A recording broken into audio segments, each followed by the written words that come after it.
en faveur de la promotion du dialogue, de la tolérance et de la cohabitation pacifique. J'ai maintenant l'honneur de céder la parole au secrétaire général de l'Organisation des Nations Unies, M. Antonio Guterres. Mesdames et Messieurs les ministres, Excellences, Mesdames et Messieurs, les discours de haine constituent une menace grave et croissante pour la paix et la sécurité. Ils divisent les communautés, déshumanisent des groupes entiers et ouvrent la voie à des effusions de sang.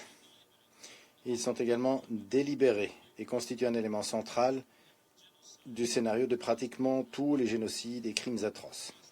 Nous devons briser ce cycle scandaleux par l'éducation, en soutenant les personnes victimes d'atteintes. Il faut des interventions plus fermes de la part des gouvernements et des entreprises technologiques. Il faut un engagement plus profond auprès des chefs traditionnels et autochtones, ce qui est au cœur du plan d'action de Muscat lancé ici aujourd'hui. Je tiens à saluer ceux qui mènent ce processus, notamment le sultanat d'Oman, le Bureau des Nations Unies pour la prévention du génocide et la responsabilité de protéger, ainsi que le réseau des artisans de la paix religieux et traditionnels. Je remercie également l'Alliance des civilisations des Nations Unies d'avoir co-organisé cet événement, s'appuyant sur ses efforts pour favoriser des sociétés pacifiques, inclusives et justes grâce au dialogue interculturel et interreligieux. Et je vous remercie toutes et tous, ici présents cet après-midi, de reconnaître les dirigeants traditionnels et autochtones comme des partenaires essentiels dans la quête de la paix et de la sécurité. Votre soutien n'a jamais été aussi nécessaire.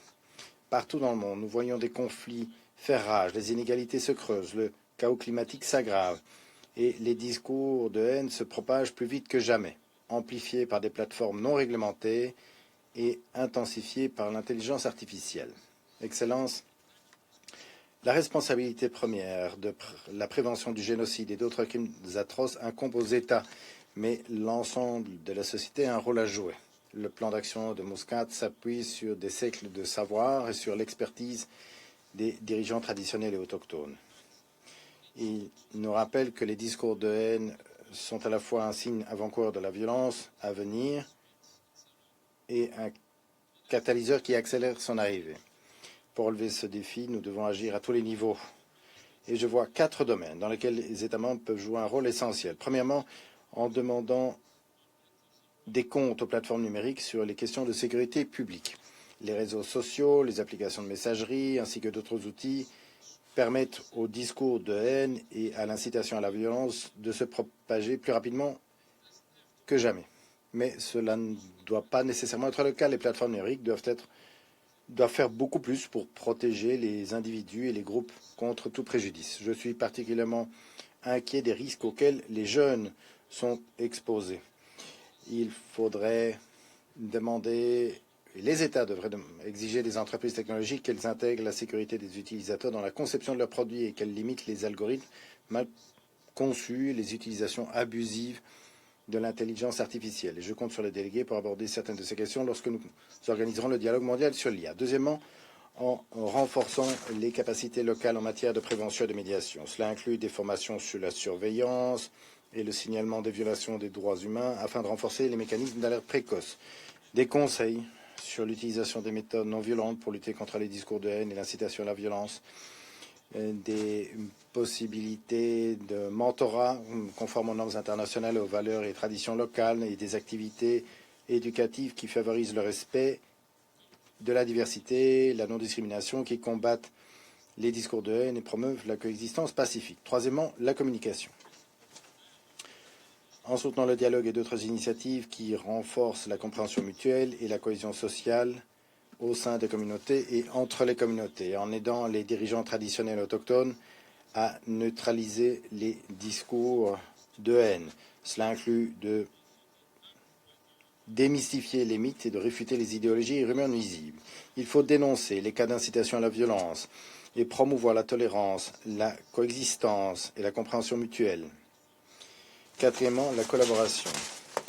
Cela signifie élargir les possibilités pour les dirigeants traditionnels autochtones de servir de médiateurs dans les conflits locaux avec le soutien des dirigeants politiques et des institutions.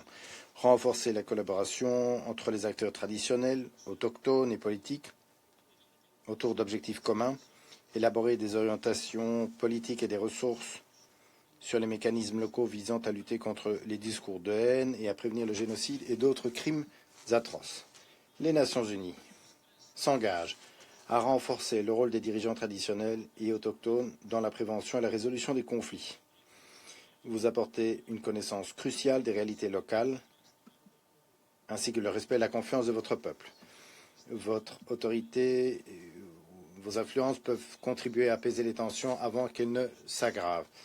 Et vos expériences de terrain augmentent les chances que la médiation et le règlement des différends soient respectés, mis en œuvre et pérennisés. C'est pourquoi vos points de vue doivent être au cœur des efforts visant à lutter contre les discours de haine et à prévenir le génocide et les autres crimes atroces.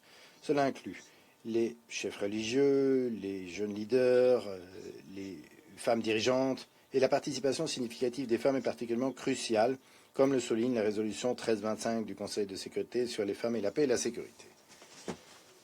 Excellence, nous devons lutter contre les discours de haine, défendre les droits humains et la dignité humaine avant qu'il ne soit trop tard. Les États, en vertu du droit international, ont des obligations claires de lutte contre l'incitation à la haine et de promouvoir l'inclusion, le respect, la diversité et la solidarité. Lutter contre les discours de haine ne signifie pas étouffer la liberté d'expression. Dans le même temps, la liberté d'expression ne doit jamais servir de prétexte à des messages néfastes. Je suis déterminé à continuer de faire progresser la stratégie et le plan d'action des Nations Unies sur les discours de haine, ainsi que les principes mondiaux pour l'intégrité de l'information. Tout ça constitue notre feuille de route vers un écosystème numérique plus sûr et plus éthique. Et je compte sur votre soutien pour veiller à ce que le plan d'action de Muscat donne aux dirigeants traditionnels autochtones les moyens de contribuer à lutter contre la haine et à prévenir les atrocités. Ensemble, nous pouvons bâtir les sociétés inclusives, justes et pacifiques que toutes les populations méritent.